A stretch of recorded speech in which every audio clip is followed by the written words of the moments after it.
Dodgers 2080 out here, and usually we're talking to prospects, but today it's Mr. Gavin Lux, Mr. Muscles. Dude, how are you doing? Pretty good. I can't complain. Can't complain. We're back doing our job, so can't ever complain there.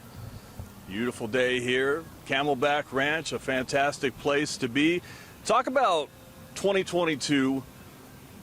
How are you as far as, I don't know, when you reflect on the season and the off season, what'd you think? What were your thoughts?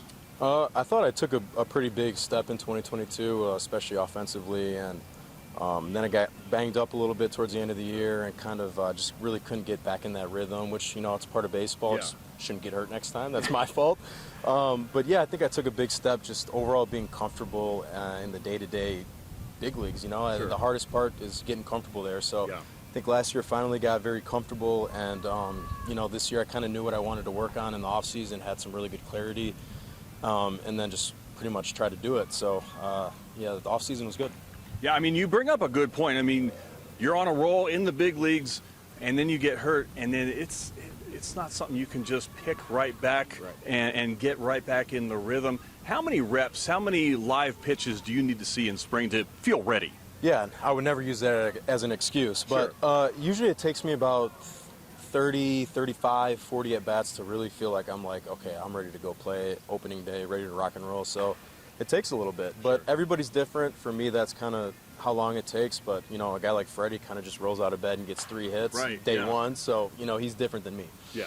No, definitely not an excuse, but just for context, for sometimes you read on Twitter and Dodger fans or baseball fans in general kind of don't have some of those concepts.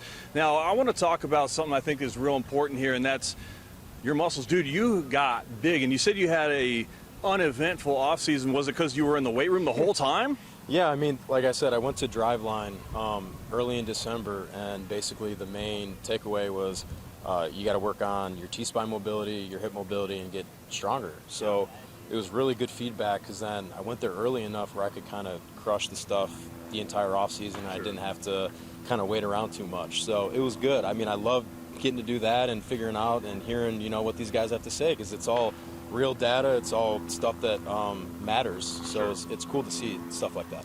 Are you worried that you're going to have less triples or less stolen bases carrying all this weight? No.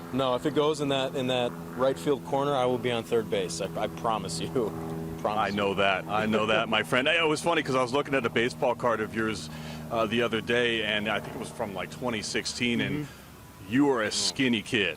Yeah, I mean, coming out of high school, I was like 160 pounds. Right. I mean, yeah, I think now I'm right around 210, so I mean, that's 50 pounds. Yeah, I was an 18-year-old. You know, I was a baby. Right, so you're spot on. You're spot on. I am not often spot on, so we'll remember this moment here. Gavin Lux, go get him in 2023. Thanks for the time, my friend. Thank you.